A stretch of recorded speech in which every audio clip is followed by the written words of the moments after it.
This morning, I have the pleasure of inducting a new member into our club. Daniel Marlow is here with us, and Paul Moyle is his sponsor. Daniel, I will be presenting you later on with your honorary badge. I also have a new member kit for you with your certificate. So if you all would please mute your screens, and I will induct Daniel. Fellow Rotarians, it is the responsibility of every Rotarian to recruit new, quality members and to retain our existing members to ensure continued success in meeting the many needs of our local and international communities, and to extend the spirit of Rotary throughout the community. Just think of the impact that Rotary had on your professional and personal life as a result of someone inviting you to a Rotary meeting. Today, we welcome to our Rotary family and admit into membership Daniel Marlow, who has been sponsored by Paul Moyle. You have been elected to membership in this club because your fellow members believe you to be a worthy representative of your vocation and also to possess qualities that will permit you to exemplify in your public, business, social, and private life the true spirit of Rotary. Rotary is a service club with each member adhering to our motto, service above self. In addition to your service, you will have the benefit of strong bonds of friendship, not only with the members of this club, but with Rotarians worldwide. You are joining an organization with over 1.2 million members and over 33,000 clubs located in over 200 countries. By virtue of your membership in this club, you will be welcomed into fellowship of any Rotary club in the world. I encourage you to increase your knowledge of Rotary by visiting the Rotary website and reading the monthly Rotarian magazine, which, by the way, is very, very good. Will the members please stand? You can stay seated. It is my privilege and honor to induct you as the member of Bradley Sunrise Rotary. Your sponsor will have the pleasure of pinning the emblem of our worldwide association and wear it always with pride. Fellow Rotarians, I present to you Rotarian Daniel Marlow, and I charge you to give him your friendship to help him and educate him on the responsibilities and requirements of being a Rotarian, as well as many worthwhile programs and projects of Rotary. Welcome, Daniel. Thank you. I appreciate you all. For those of you that don't know me, I've spent a lifetime of service since I was 18 years old, really 17. I joined the military, and since then I came out of the Army and came straight to work at the Sheriff's Office. I have my wonderful wife, Brandy. She's a pharmacy tech at Cook's Pharmacy, and we have three great children, Chloe, Bryson, and Slade, that we spend a lot of time with. And if there's anything I could do for any of you, I'll just let me know, and I look forward to helping in every way I can. Thank you, Daniel. This sets a new standard. Daniel's our first virtual member. That's right. That is exactly right. So welcome. We are very glad to have you. And now it is my pleasure to introduce our speaker, one of our own Bradley Sunrise Rotarians, Doug Berry. Doug, you have the floor. Good morning, everyone. Good morning. This is certainly becoming the new normal for me to do everything via video conference.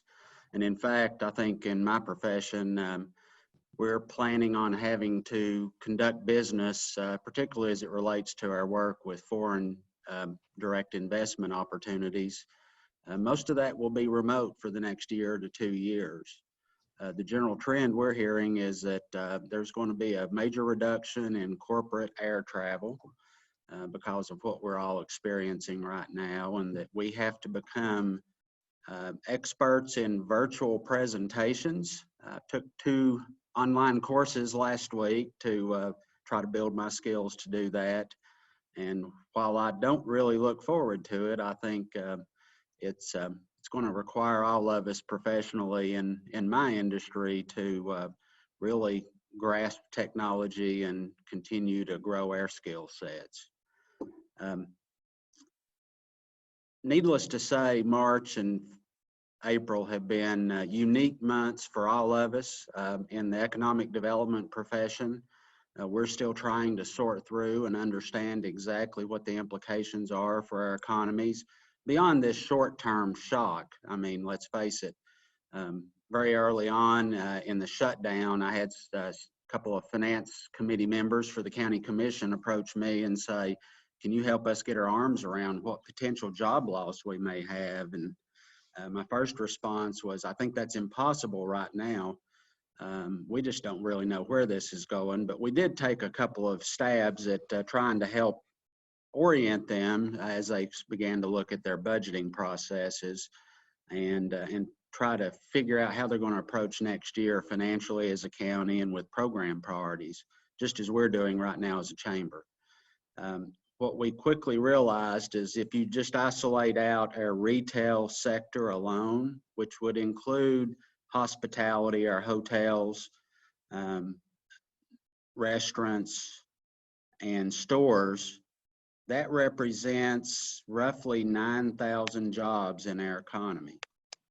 It almost matches to the total number of manufacturing jobs. So between manufacturing and those retail functions, that represents almost 40% of our workforce that we have in Bradley County.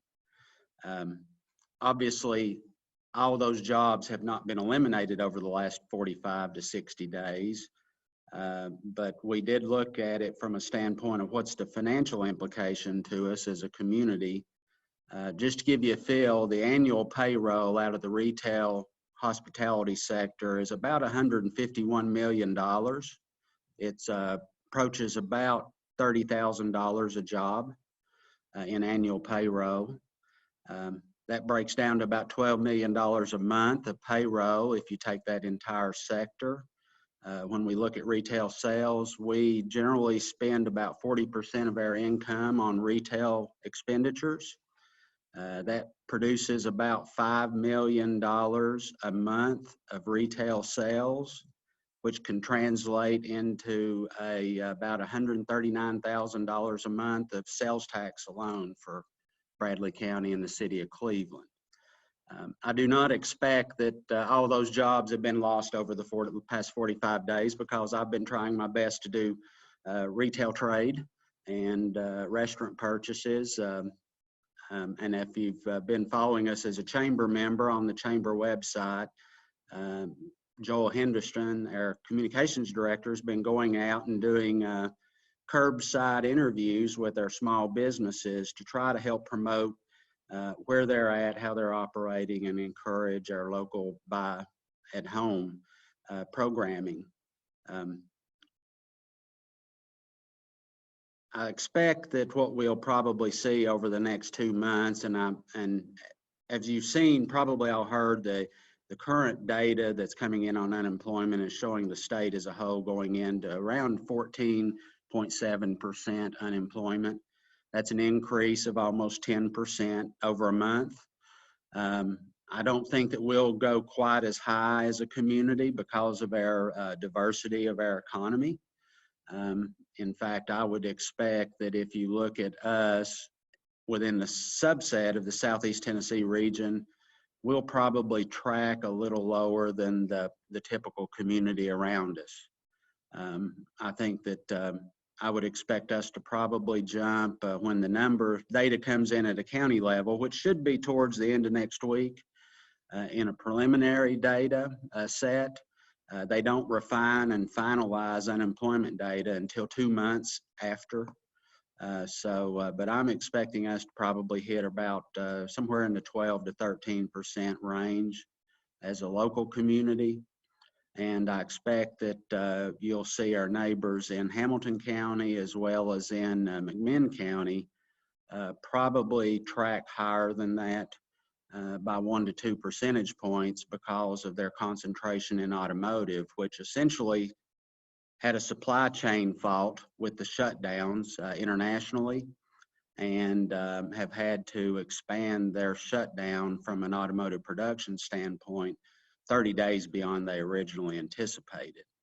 So McMinn County if you look at that community as a whole, about 60% of their manufacturing is directly tied to automotive. And they're going to take a pretty large hit. And the length of time it takes to recover is really dependent upon the coordination of these international supply chains. One of the things that I've been doing is that I've sat in on several seminars with the site location industry. Those are the folks that bring a lot of the projects to us. And one of the things that they're saying long term is that the general consensus in the industry is that this will probably be good for our country from a manufacturing resets perspective. We've really bought into the let's chase cheap labor for production, and that's led to a lot of American enterprises shifting manufacturing overseas, particularly to China and Asia. And the general consensus is given trade discussions and discontent between China and the U.S., in addition to what we've recognized is the weakness in that distance that we have in supply chains, is that a lot of American manufacturers are going to reshore critical components. We're also anticipating a greater demand for distribution sites because there's going to be obviously a need for more warehousing of product to sustain us through these disruptions. I know Dr. Johnson and the healthcare profession, we haven't thought at all about the availability of PPE until we couldn't find it. And all of our stockpiles at a national level had been in storage for so long, they were bad. So we're going to have to really think hard as a nation and as a manufacturing sector on what's the right mix and what's the right locational strategy for production. So the general consensus is activity is going to slow, but in the long term, we'll see more projects, and we'll see projects develop at a smaller scale, a more regionalized perspective. And I think that'll be good for us and healthier for our economy and help us avoid these kind of shocks in the future. I think one of the things that I personally believe is going on is that it's hopefully this will help us all recognize the importance of us to get better definition of the relationship that we have from a federal and state standpoint when it comes to how we work together in these crises.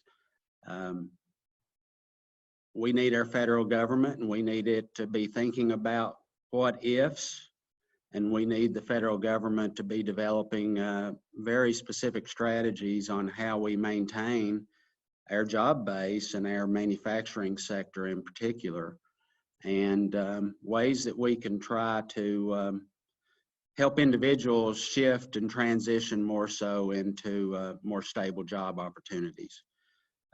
I think the big thing that I see as I look at this is that, you know, our consumer mindset as a country has obviously caused this big shock and sudden shock, and I'm extremely concerned about how the small business will survive. Larger manufacturing and larger corporations have the largest cash reserves in modern time. A lot of those companies will be able to weather this storm. The general thought that I'm hearing consistently is that we're going to see more aggregation, and we may have to intervene and say that's not necessarily in our best interest from an economic standpoint long term. Here at the Chamber, you know, the small business, which is a high-risk enterprise, particularly all those of you in our group that have been involved in small business and starting a small business, you put everything in your life into it, all your capital into it, and I don't think any of us ever thought we would experience what the last 2 months have brought to us. And the main concern that we're having today as a chamber, and one of the things that we're working on, is what's the best way for us as a Chamber of Commerce to support small business and to try to help them. One thing that I will say to you is that yesterday at our Board of Directors meeting virtually, however, we did invite some folks to come in as long as we could practice safe social distancing for that meeting. is that we had several individuals. Well, the board basically voted yesterday to take some of our capital campaign funds that we had intended to support downtown redevelopment, and we are establishing a small business fund grant program. We've allocated about $60,000 so far to try to help meet some short-term expenses in our small retail sector and business sector. We hope to be able to find more funds to expand that program and continue to do our share to support Bradley County business and Cleveland business. But one of the things that we've had to recognize is that our income streams too are in question right now. About 2/3 of our budget comes from allocations from the hotel motel tax generation. And if you've been by a hotel in the last 30 days, you don't see many cars in them. So we're anticipating we'll lose about 30% of our income stream this year at a minimum, possibly up to 50%. And we've already had some of our folks that have made commitments to our capital campaign indicate that they're uncertain if they'll be able to meet their obligations this year. So we'll be reacting regularly as we see income come in and trying to channel that to the areas that will give us the most benefit. I do see someone has a chat up here, and let me see if I can find it. Or turn on your mic and ask the question. It wasn't a question, Doug. It was me, Lisa. I was just commenting on what a great job you do in our community. Well, thank you. I think I could always do better. That's one thing that's part of my nature. And, you know, by the way, I did just celebrate my 11th anniversary with this Chamber of Commerce.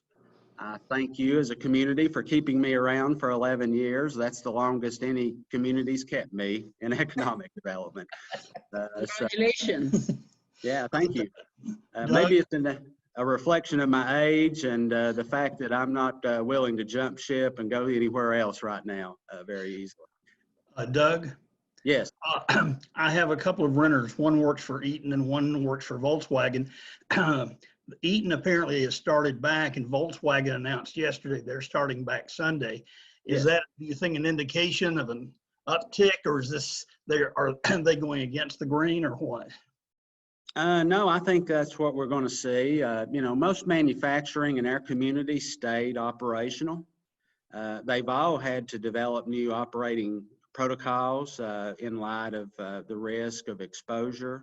And I think we have several of our manufacturers have had individuals that have come in. They're doing daily testing as they come in to make sure they're not carrying a fever. The protocols you're seeing, I went to the dentist yesterday, sat in my car, and they came out and got me, took my temperature, asked me a series of questions before they took me back for the appointment. Manufacturing is doing the same thing. And we do have one manufacturer that has had to shut down operations, I think 3 times, because they've had an individual that's been diagnosed with the COVID that actually came to work, and then they found out about that, and they've essentially had to close the plant, send everybody home, and disinfect.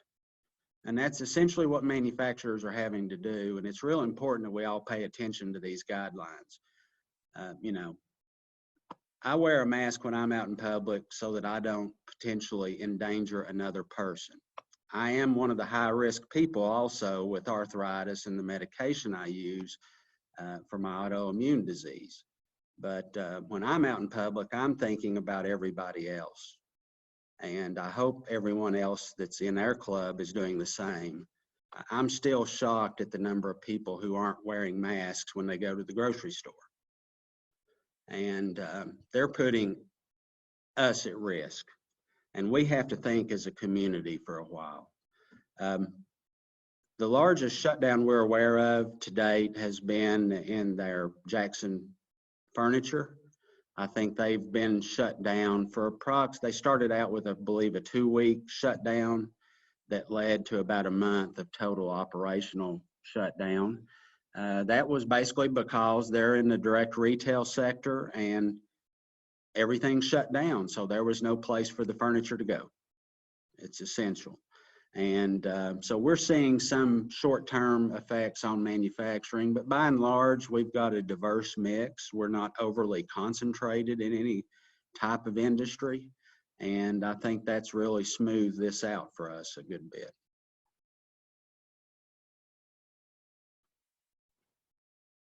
Let me talk to you a little bit, if you don't have any more questions or comments about where we're at with prospects. I unfortunately had to deal in early March with the passing of my mother after a long illness. And so I started out the end of February with my family. I got back to work the second week of March. And by the way, my birthday's March 13th. And we discovered that the world was beginning to shut down on my birthday. So I've had not anything normal for the last 2 months, 2.5 months. And I will say this, March was a total bust.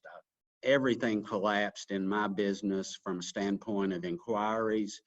Manufacturers just had to turn all their attention to trying to understand what was going to happen, what's happening in the supply chains, how are they going to produce. And in effect, you know, most of the projects that are future thinking just essentially stopped progressing. What we had was essentially we've returned back to normal inquiries. I will say that most of what I've been dealing with over the last 2 months, beyond just trying to reorient and figure out where we'll be going over the next year, is to work a few projects that are tied to Volkswagen's electric vehicle. That they have continued their construction on site for that new plant and new vehicle. We currently have 3 active projects that are evaluating Spring Branch Industrial Park for locations.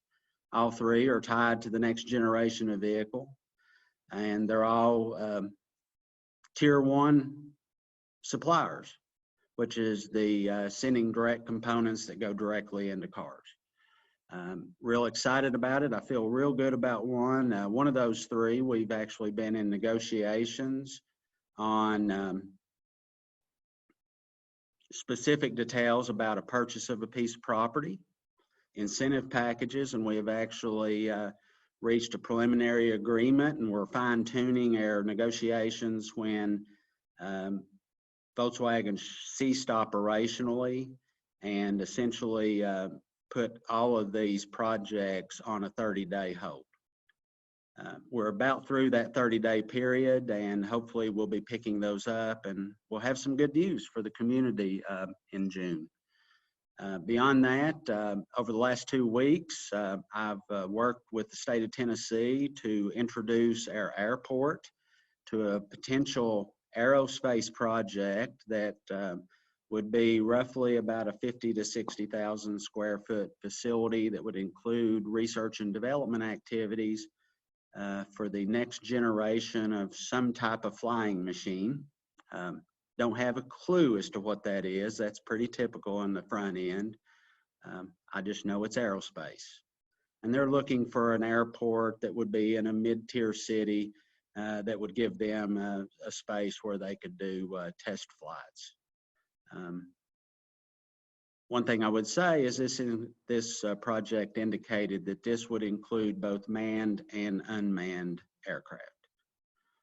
Not a big project, but it does have some highly skilled positions, and I think the average wage in that project would be in the $80,000 a year range.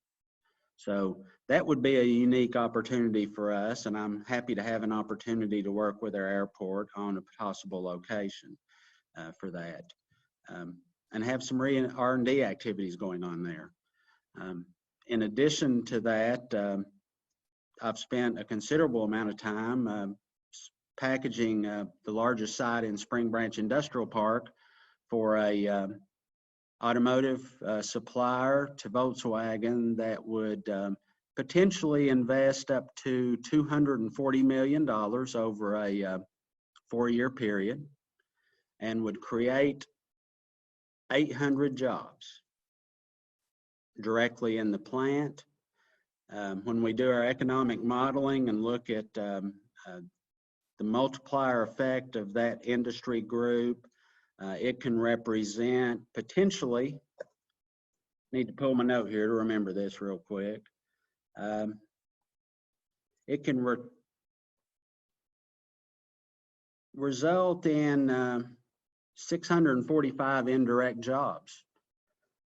We're looking in that project at a payroll that would be in excess with direct and indirect jobs.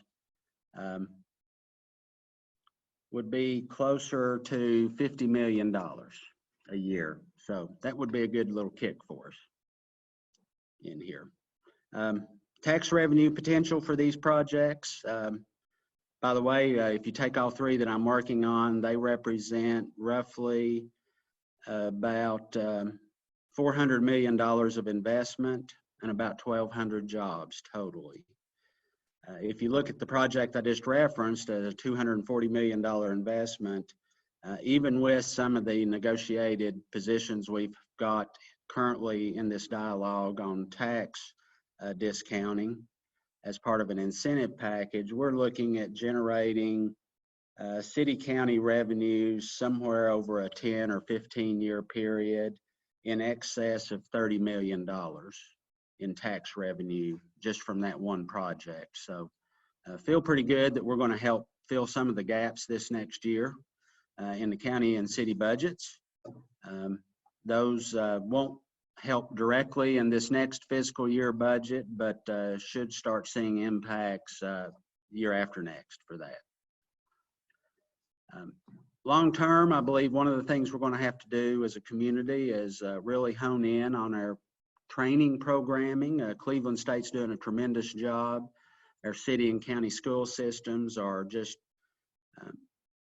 we always look good with companies when they meet our school system and our community college leadership, and they actually take the time to take a tour and understand the programming initiatives that we have at both a high school and a community college level.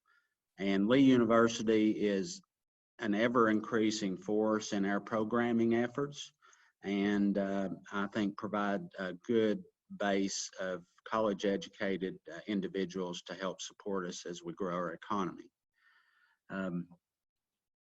We need to continue to build skills, and we need to continue to develop programming that reaches out to some of these other sectors that have shown vulnerability over the last few years, and particularly the last couple of months. And we're going to need to really try to encourage and help them find the resources and the opportunity to slide into a training program that'll help them upskill and shift to different sectors if they so choose. Anybody got any questions for me? I have more a comment than a question. Doug, you mentioned masks, and I agree Yes. with you 100%, being in the same category. It's frightening how many people are not wearing masks. I don't know what their excuse is other than they just don't feel they have to. I am still making masks if anybody needs them. So please let me know if you need them. The other thing is in your unemployment numbers, it doesn't account, I don't think, for the self-employed, the small nonprofit like us, who has had every one of our avenues totally cut off and have no idea when they're going to open again. Because we serve the care facilities, we serve the schools, and of course Pete has had his live workshops, Yes. none of which can happen now. So does any of that come into the unemployment numbers? Is there any way you can estimate? That's kind of difficult for us to do, to be perfectly honest with you. And no, it doesn't really reflect into those unemployment numbers. Those are all people that are tied to and have employer reporting and have actually gone in and filed. I would encourage you, though, if you haven't spoken, to talk to the unemployment office, because the federal regulations and the funds that are being made available may have expanded people who can reach out and secure that unemployment, particularly that federal $600 a month bump. So I would encourage you to at least have a conversation with the unemployment office. Thank you. I appreciate that. And also to look in, I think you're a chamber member, so you need to look into this program that we've just established too. Doug, Yes. if we get some of these and on the next 2 or 3 years, get some of this, which sounds, some of it, I think we would have a good chance of getting. But although this is not your bailiwick, are the city and the county looking at infrastructure needs and rebuilding, additions, whatever? We're always playing catch up on infrastructure, seems to be, and I think that's pretty standard for most communities. Those are big ticket items. We are having some conversations about our infrastructure. You know, there's county commissioners, before we lost contact, we're working on studying the availability of sewer and how they can develop and expand sewer water opportunities in areas outside of Cleveland utility service territory. We have always kind of keep our eyes open and are looking at opportunities to improve the transportation network. And as we begin to build out Exit 20, and believe me, I do understand there's a lot of impatience right now with getting something going there. We're going to have to look at the impact that has been on the opposite end of the county from where all the treatment capacity is. So we'll probably have to do some major expansions of our overall infrastructure system, particularly the sewer system, increase pipe size for increased flows. So yes, we're looking at that. I think right now the state is in shock. You know, with us all staying home, we've seen significant declines in our gas tax, which funds all of Tennessee's road programs and all of our highway departments. And we're going to have to probably tighten the belt, see some reductions in programming this next year until we have an opportunity to really analyze and fully understand what's happened to us. But then that'll have to pick up again. I've been negotiating some fine tuning of infrastructure at Spring Branch and to share some scale because of the way the regulatory environment operates. We're going to have to, as an industrial board and community, extend about 11,000 feet of large high pressure natural gas piping at our expense to provide some of the base utilities for Spring Branch in that area. It looks like it's going to cost us about $1.4 million to extend a natural gas pipeline to serve that industrial park and that segment of the retail sector, retail commercial area. Yesterday I had meetings with one of our telecommunications provider.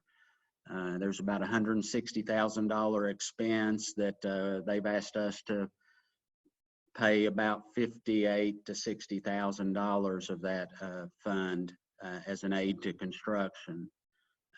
Those are in two industry groups that are regulated out in, that are deregulated industries that are actually regulated out of Nashville, and they actually have restrictions on how much capital they can carry into the overall rate structure that you and I pay as residential and general citizens utilizing those services.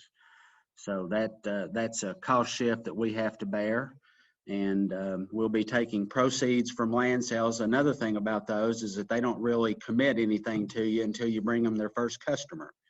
So we've kind of sat here for the last few years knowing we had expenses, but not having any way to actually come to terms with how we're going to fund them until we got that first hard commitment and dialogue with a user. But yeah, I mean, infrastructure, we'll never stop working on infrastructure, Jim, I guess is the short answer for that. Anybody else have anything? Doug, just because I think you have a better source of income or information than most of us, can you kind of give us a 10,000 foot overview of like what you've heard about lost revenues? I know like you were talking about since there's no gas tax, we're not going to be able to fund roads. And and there's no sales tax, right? I mean, that's really what's hurting the cities.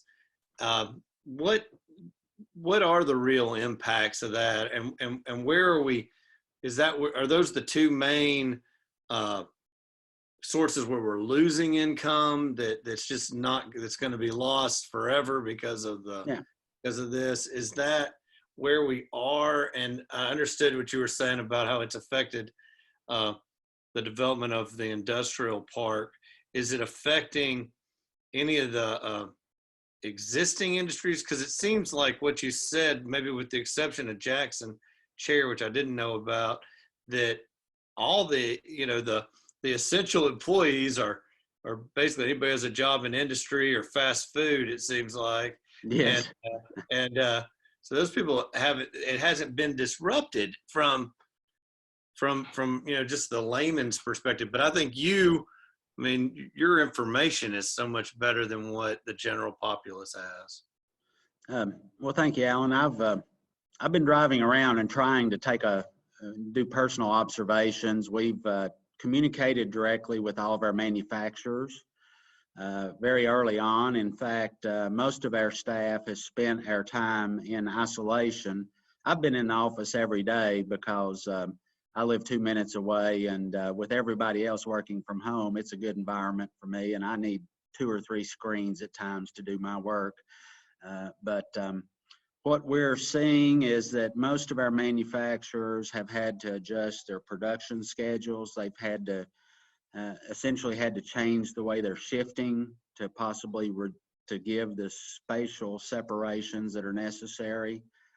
Some of them, several of them are still hiring. In fact, the biggest thing I dealt with in March, just as an FYI, was that when we shut down all of our governmental operations, we, without really thinking it through, had eliminated the ability for employers to do background checks to complete a hiring process. And within about a week of the shutdown, we started getting calls from some of our manufacturers saying, we've got open positions that we can't fill. We can't complete the pre-employment process.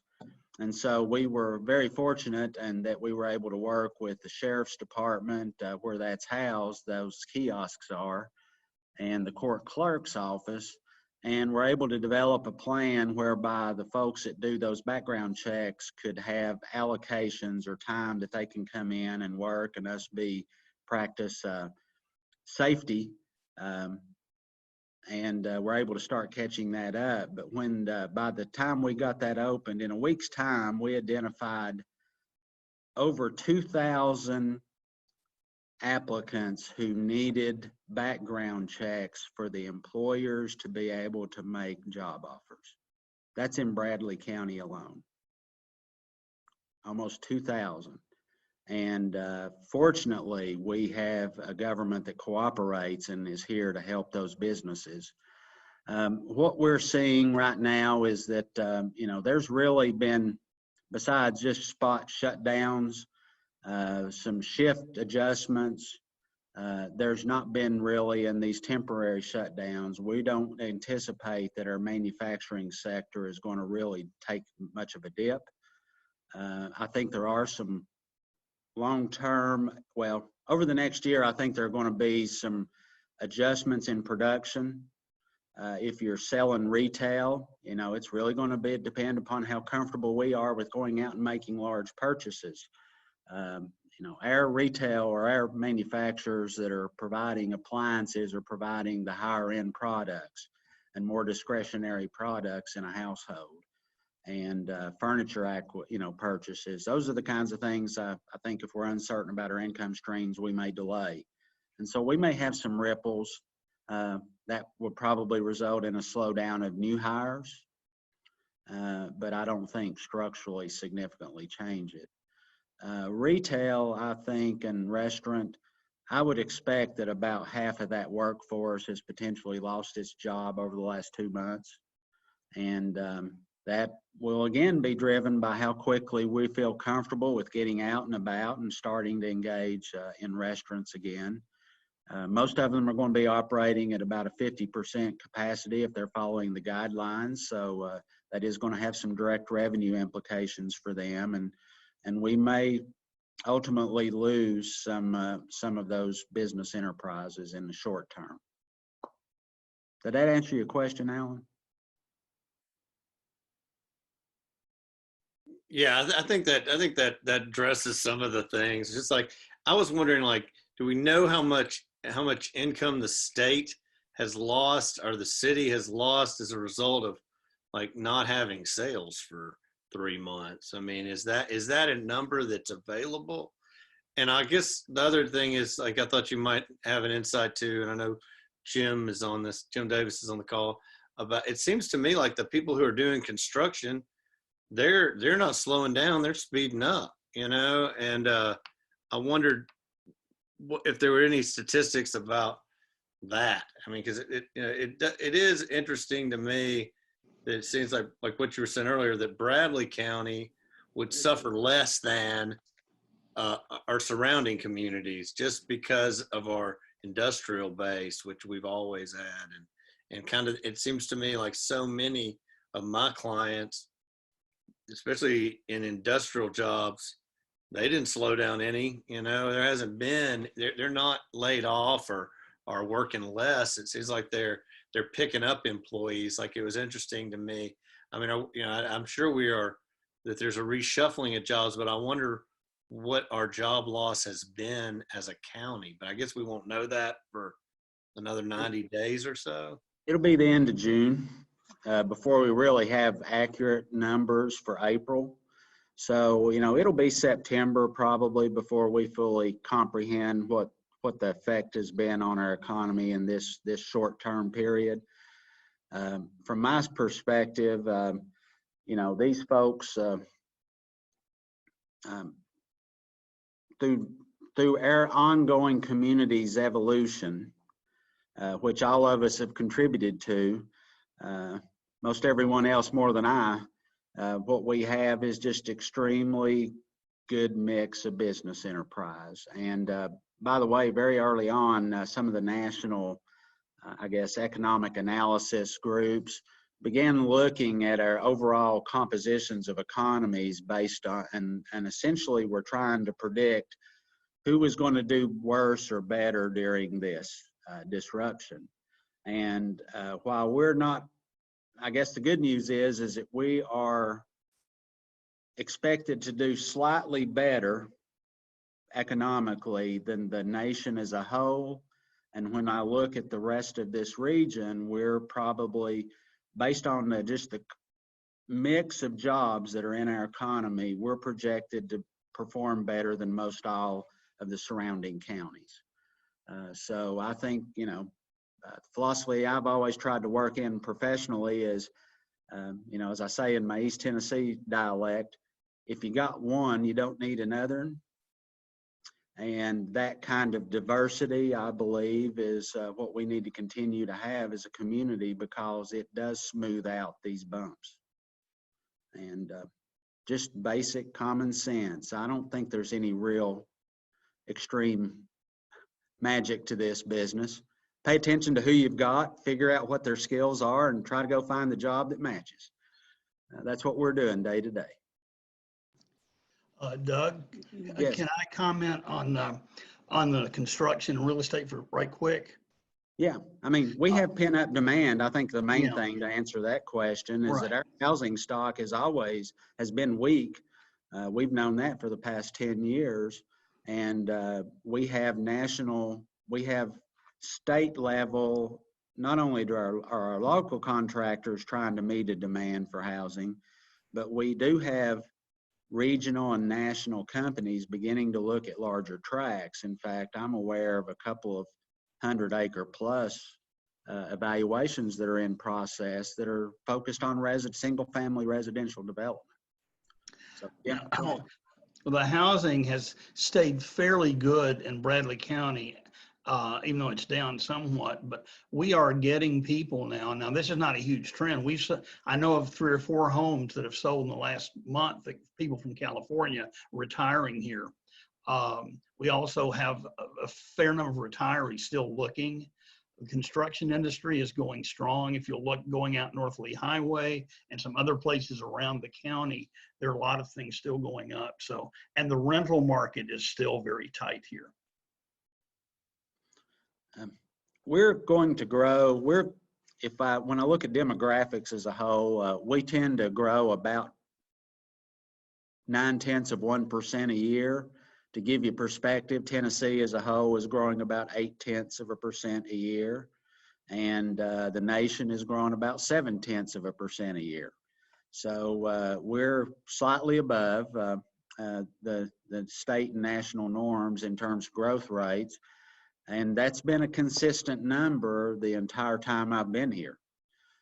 So we're not seeing any major spikes, any surges coming into our community, and a lot of that is driven by how we're pacing ourselves with our housing market and apartment opportunities. The bottom line is that we're, as a conservative community, we're not over speculating. We've not had any big jumps in housing that's had major effects on the values from a competitive standpoint. And we tend to, I guess, as a business enterprise, as a community, tend to pace ourselves just about right.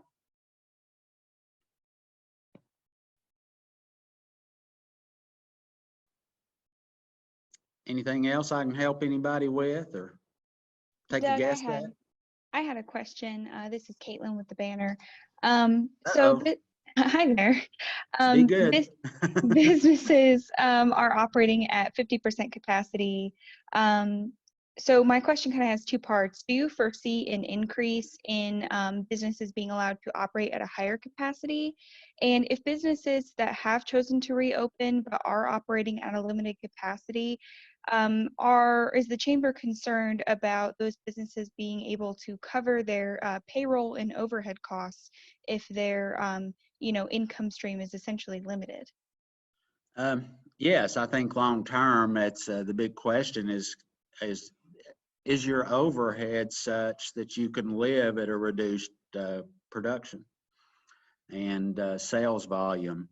And I think the ripple effect, the potential for that, and we're seeing that a lot. If I look at the Society of Industrial and Office Realtors chat room and their dialogue, essentially everybody's going back to their landlord and looking for rent reductions if they're sitting under long-term leases in the corporate world and business world. So there's potentially some implications to go through there. And that's my expectation. If we have business loss over time, it'll be the fact that these retail sector and or restaurant sector businesses, the margins are so thin that they just can't meet the expense that they have, the baseline expenses they have for operations. So there could be some loss there. I don't want to speculate as to how much and when you talk about the reduced occupancy, it's part of the guidelines that have been established by the state with the input of the business community, by the way. The Tennessee Chamber of Commerce was brought to the table to help put together a task force which was comprised of all business sectors to develop the strategy by which we reopen the state and our local communities. And I think it's very important that we all understand is that we need to pace this slowly and pay attention to the rate of folks becoming infected with COVID, because everyone agrees economically the worst thing we can do is go back to normal too soon and create a spike that coincides with flu season in the fall. And that can be extremely disruptive economically and can extend our recessionary tendency for a much longer time. And that's the consistent thing that I'm seeing in all the expertise, is that I know it's painful. I know we're all tired of sitting at home. I know we all want to meet with our friends and we all want to sit down in a restaurant and enjoy a good meal again. But if we do it too soon, it can be much more devastating than what it is to kind of suffer through it today. So patience is important. And trust me, I'm impatient when it comes to this. I'd like to see my friends. My life is pretty limited. I'm in the chamber, I go to the house, and then I go on weekends to take care of my 87-year-old dad and help him out in Maryville. And I don't make any stops in between. When I stop at the gas station, I put on gloves before I touch a gas pump too. So that was, by the way, the first thing I thought of when all this about spreading COVID was, oh my God, a gas pump handle. That's probably the thing that gets touched the most around town. Did I answer your question? Yes, thank you. I had a follow-up to that. Sure. You mentioned, businesses who are staying open, basically taking the proper precautions, and the Tennessee Chamber of Commerce being involved in developing that plan for reopening. Yeah. If there is an expansion to the current customer capacity, when do you foresee that expansion coming? And locally, is there an availability for businesses who are reopening to get PPE so that they can operate safely? I think PPE is still constrained, and that there's a lot of cost being incurred relative to that. If you're out there in the sector, we're all competing for the limited resources. Most of what I'm hearing is that it's going to be the end of June, maybe into July, before manufacturing sectors are able to make the adjustments and shift production to really supply our need in PPE. And that's just one of the effects of our international supply chains, and us chasing the lowest cost good at all times. I think we're all going to see probably some inflationary tendencies once we come out of this, because we're going to have to produce in some higher cost localized markets to be able to ensure that we have these supplies. So PPE will be a thing that affects that. When do we start increasing those occupancies? I think that's all based on CDC guidelines, and most of the data I'm seeing coming out of the Tennessee Chamber and the governor's office is still trying to stick to the CDC guidelines. So hopefully our leadership at a local level will look to make sure we've flatlined and actually started to see a decline before we start easing some of those restrictions. And in the meantime, pick up your phone, call in an order, and go pick it up. Do a little curbside commerce. Thank you, Doug. By the way, I'm amazed. Every time that we do a curbside commerce, we have people on the Facebook page that snipe at us. That there's a constituency out here that thinks everybody should hunker down in their dungeons or their basements, and no one should leave their home until told otherwise. But we're just trying to promote safe practices and encourage our businesses. But trust me, we're getting criticized for it by certain constituencies today. But balancing an economy and our personal needs, I think, is tough for us to come to terms with.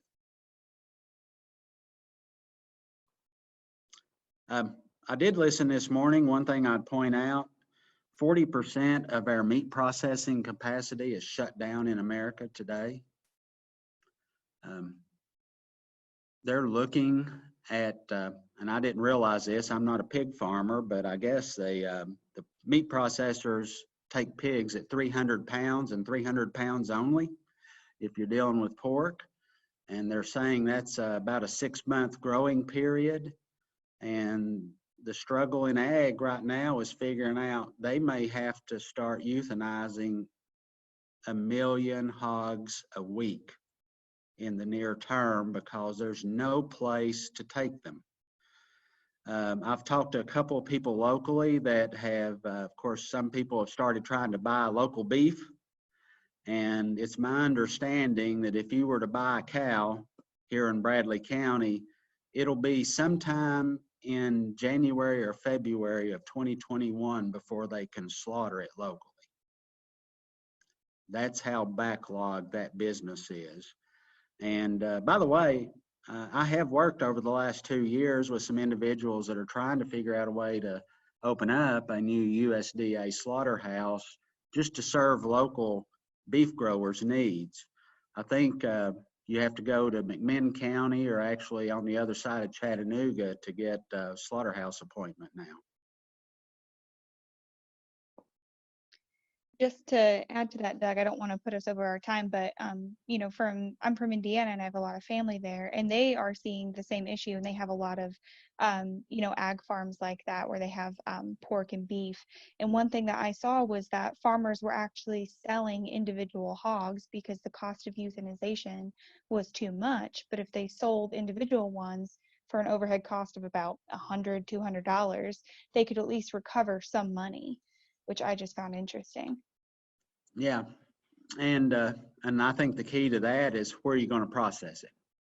Now, when I grew up and was going to McMinn County or down to Monroe County on a squirrel or a rabbit hunt with my granddad, I can remember in the fall seeing hogs hanging from trees and big pots of water boiling, and hopefully some of those skill sets are still around and we might be able to go back to our olden ways.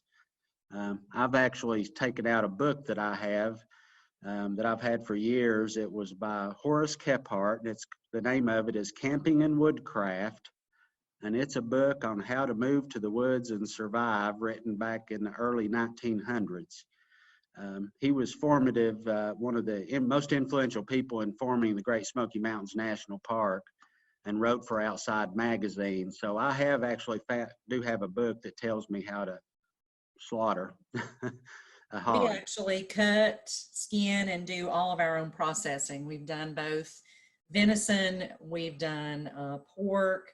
We've not done cattle because we do not raise cattle, but we help one of our individuals that raises cattle and actually have some beef in the freezer. But none of y'all know where we live, right?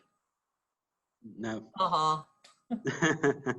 You need to think about a new business enterprise. I notice on the chat room, that there's some questions coming about. Heard Tesla may be looking for a new location. And I actually got a call from one of our members yesterday that was asking me, have we reached out to Tesla concerning potentially of relocating him here? And my answer to that was I have no interest in it personally. I think he's a crazy guy. And anyone who would jump up because they failed to submit their plan for proper safety protocols and give the city a week to review it and comment isn't a good company to have in your community. Bottom line. Not only that, but one of the things that I look at when I talk to a company, I don't work with companies to relocate because there's another community like us that's losing that opportunity. I like to focus on companies that are expanding operations. If you're relocating, you're chasing cost, and that may not be in our best interest. So generally speaking, if you read about somebody that's getting ready to relocate because they're mad, I don't even give second thoughts trying to pursue those kinds of projects. Does anybody have any other questions? Thank you so much, Doug. Thank you for everything that you do for our community, and thank you Thanks for for your having me. wisdom. We very much appreciate you. Thanks, Okay. folks. Yes. Good to see everyone.